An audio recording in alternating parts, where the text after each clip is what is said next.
काफ़ी हद तक कामयाबी के करीब पहुंच चुका है। अगर बात करें हम प्रोपल्शन मॉड्यूल की और लैंडर मॉड्यूल की, एक दूसरे से अलग हो चुके हैं, सेपरेट हो चुके हैं और नेक्स्ट स्टेप जो सा है वो मून का है। चांद और ऑर्बिट के दरमियान टोटल 100 किलोमीटर से भी कम है। यहाँ से आप लगा लें सियालकोट से भी कम फासला रह गया। क्या ठीक है, तो इकोनॉमिकली अगर हम बात करें तो अब हम ये कहने में कोई कबाहत नहीं होगी कि हम इंडिया से तकरीबन हम अब 50 से 60 साल पीछे हो गए। हम कहते हैं कि जी सक्सेसफुली लैंड करेगा, बिल्कुल कर जाएगा, क्योंकि इंडिया के पास इससे पहले साइबर सिक्योरिटी कमांड नहीं थी। जी जी ज़रूर, मैं इस बारे में बिल्कुल एग्री करता हूँ कि हमसे काफ़ी नेबर्स कंट्री हमसे आगे हैं। चाइनीज़ हो गया, जैसे कि India one of the major, India IT की फील्ड में बहुत अच्छा है इस वक्त। इंडिया के चंद्रयान 3 मिशन के हवाले से क्या कहेंगे? इसरो की इत्तलात के मुताबिक पता चला है कि चंद्रयान 3 ने चांद की तरफ जाने वाली तमाम मशकें कामयाबी के साथ मुकम्मल कर ली हैं। और नमस्कार दोस्तों, आपको पता ही है भारत ने चंद्रयान 3 को लॉन्च किया था, जो 23 अगस्त को चांद पर लैंड करने वाला है। और जो इसका विक्रम लैंडर है प्रोपल्सर मॉड्यूल से अलग हो गया है। अब जो विक्रम लैंडर है इसको चांद पर लैंड करना है। अगर भारत इस मिशन में कामयाब हो जाता है तो भारत पहला देश बन जाएगा जो चांद के साउथ पोल पर लैंड करने वाला है, जिस पर पाकिस्तानियों की जलनी थी। आप देखिए पाकिस्तानियों का क्या रिएक्शन है इस पर।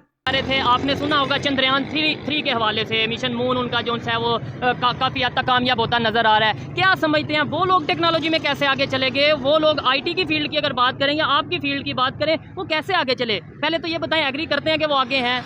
जी जी ज़रूर, मैं इस बारे में बिल्कुल एग्री करता हूँ कि हमसे काफ़ी नेबर्स कंट्री हमसे आगे हैं। चाइनीज़ हो गया, जैसे कि India one of the major, India IT की फील्ड में बहुत अच्छा है इस वक्त भी। मैं आपको छोटी सी एक एग्जांपल देता हूँ। आप पिछले दिनों एक प्रोग्रामिंग कंपटीशन हुआ था, उसमें पाकिस्तान की आई थिंक 1000 स्टूडेंट्स की लिस्ट में भी आईटी कंपटीशन हुआ था। पाकिस्तान की एक भी पोजीशन नहीं है उसमें। 1300 पे ऑलमोस्ट 1300 पे ऑलमोस्ट पाकिस्तान की फॉल कर रही थी एडमिशन। तो आप आईटी के अंदाजे से इंडिया की कितने नंबर पे थी? इंडिया की I think with in 100 India की पोजीशन थी, top 10 I think. Not properly मुझे इसके बारे में प्रॉपर्ली नहीं पता। ठीक है, और इस बारे में आपको इतना बता सकता हूँ। और आगे इंडिया का आप यूट्यूब चैनल देख लें, ठीक है, अलबत्ता आप कोई भी यूट्यूब चैनल देख लें, उसमें अगर आपने कोई प्रोग्रामिंग का सीखना हो, कोई भी कुछ सीखना हो, पाकिस्तान के चैनल्स आप खुद भी देख सकते हैं। मैं खुद आईटी की फील्ड में हूँ, मुझे काफ़ी ज़रूरत पड़ती है यूट्यूब वगैरह के बारे में, तो मैं वहाँ पे भी देखता हूँ। Code with Harry one of the major YouTube channel, वो भी इंडियन है। तो काफ़ी इंडियन इस बारे में भी आगे रूम करें, क्योंकि इंडियन में दिलचस्पी आगे बढ़ने की। ऐसा बात नहीं कि हमारे लोगों में नहीं है, उनमें दिलचस्पी कैसे है?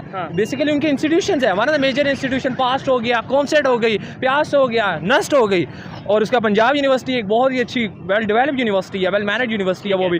तो जब तक हमारे इंस्टीट्यूशंस बच्चों को इस तरह की डिग्री की तरफ, बेसिकली मैं जो चाहता हूँ वो एक सेमिनार होना चाहिए, लोगों को आईटी के बारे में, इस बारे में बताना चाहिए।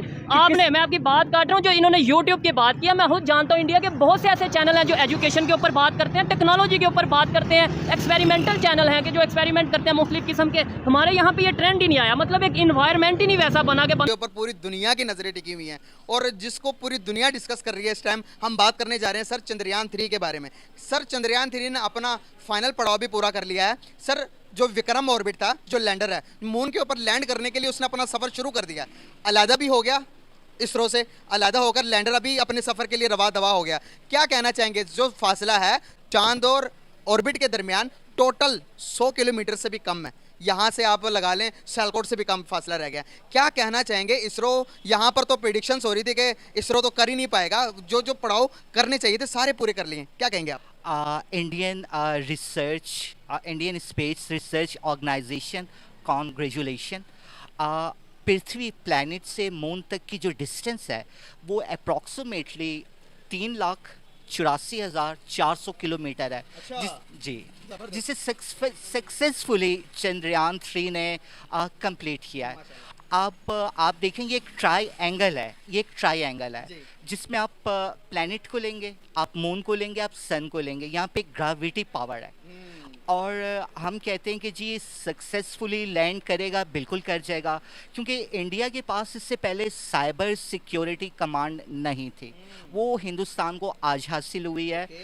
इंडिया के अगर हम सैटेलाइट्स की बात करें तो इंडिया ने जो अपने सैटेलाइट छोड़े उसमें A1, A2, A3 और उसके बाद B की सीरीज़ आ जाती इंस्टा, और जी स्टार में था उसका 11 सैटेलाइट, 30 था, 31 सैटेलाइट था। और अगर दूसरे में आ जाए, IN की सीरीज़ में आ जाए तो उसमें उसके 1A, 1B, 1.3, B1, B2। अब सबसे पहले ये होता है जब भी कोई सैटेलाइट जाता है या शटल जाती है, आपने साइबर हैकिंग के बारे में सुना होगा। तो इसरो को जो सबसे ज़्यादा एप्रीहेंशन था वो ये था कि सेकंड हैंड इन्वॉल्व होगा। आपने देखा है कि आपके सिस्टम को जैम कर दिया जाता है। इंडिया के चंद्रयान 3 मिशन के हवाले से क्या कहेंगे? इसरो की इत्तलात के मुताबिक पता चला है कि चंद्रयान 3 ने चांद की तरफ जाने वाली तमाम मशकें कामयाबी के साथ मुकम्मल कर ली हैं और बहुत जल्द वो 23 अगस्त को चांद पर लैंड करने की कोशिश करेंगे, चांद के साउथ पोल पर। क्या कहेंगे कि इस दफ़ा क्या होने वाला है? क्या चंद्रयान 3 इस दफ़ा चांद के साउथ पोल पर सॉफ्टली लैंड करेगा? जी जी ज़रूर करेगा। ये इससे पहले भी 2 साल पहले 2021 में इंडिया ने एक मिसाइल भेजा था जो नहीं पहुंच सका अनफॉर्चुनेटली, लेकिन वो उन लोगों ने हार नहीं मानी, उन लोगों ने दोबारा इसको ट्रायल किया और चंद्रयान के नाम से दोबारा लॉन्च किया। और सुनने में ये आ रहा है कि अगले 4 दिन में वो वहाँ पे पहुँच जाएगा और चाँद की उस लोकेशन पे पहुँचेगा जहाँ पर अभी तक मतलब है कि जितने भी मुल्क अब तक चाँद पे गए हैं वो उधर तक नहीं पहुँच सके, जिस लोकेशन पे वो जाके उसने बिल्कुल, चंद्रयान 3 चांद के साउथ पोल में जाने की कोशिश कर रहा है जहाँ पर अभी तक कोई मुल्क नहीं गया। और आपको पता है ये 4 सालों की स्ट्रगल है इंडिया के साइंटिस्ट की, और जिसको आप मिसाइल कह रहे हैं वो चंद्रयान 2 के नाम से उन्होंने पहले मून मिशन किया था। जी जी ऐसे ही है। ओवरऑल भी अगर हम इंडिया की इकोनॉमिकल ग्रोथ की बात करें तो पिछले रिसेंट 1 से 2 सालों में उन्होंने जितनी तरक्की की है, जिस तरह एप्पल स्टोर इंडिया में बना है, जिस तरह महिंद्रा थार उनकी जो गाड़ी थी, ठीक है, अब महिंद्रा थार आज से 2 दिन पहले महिंद्रा थार ईवी में भी उन्होंने लॉन्च कर दिया, इलेक्ट्रॉनिक महिंद्रा थार यानी कि, ठीक है। तो इकोनॉमिकली अगर हम बात करें तो अब हम ये कहने में कोई कबाहत नहीं होगी कि हम इंडिया से तकरीबन हम अब 50 से 60 साल पीछे हो गए। सर अब आप देख लें कि साइंस और टेक्नोलॉजी के बगैर ये दुनिया एग्जिस्ट कर ही नहीं सकती। आप 21वीं सदी में रह रहे हैं और 21वीं सदी में आप साइंस और टेक्नोलॉजी के बगैर तरक्की का सोच भी नहीं सकते। उन्होंने साइंस और टेक्नोलॉजी में ग्रो किया है, इसलिए तो आज वो चांद पर पहुंच गए हैं। और हम देखें आज तक मुझे तो लगता है हम ज़मीन पे भी सही तरह नहीं पहुंचे। बिल्कुल बिल्कुल ऐसा ही है। अगर हम अपने पिछले को 2 से 3 सालों की अपनी ग्रोथ देखें तो एक सादा अल्फाज में मैं आपको ये कहूँ कि मोबाइल फ़ोन्स की टेक्नोलॉजी की हम मिसाल ले लें तो जो फ़ोन 20,000 का मार्केट में था वो इस टाइम 70 to 80,000 का सेल हो रहा है, ठीक है। उसकी बेसिक वजह क्या है कि हमारे पास इतना सरमाया ही नहीं है, हमारी एलसीज बन रही हैं, हमारी इंपोर्ट एक्सपोर्ट बंद रही है, स्टिल अभी तक बंद है। जो वेल नोन कंपनीज़ हैं जिस तरह ओप्पो है, सैमसंग है, ये उस तनासब से नहीं आ रहे जिस तरह पहले आ रहे थे।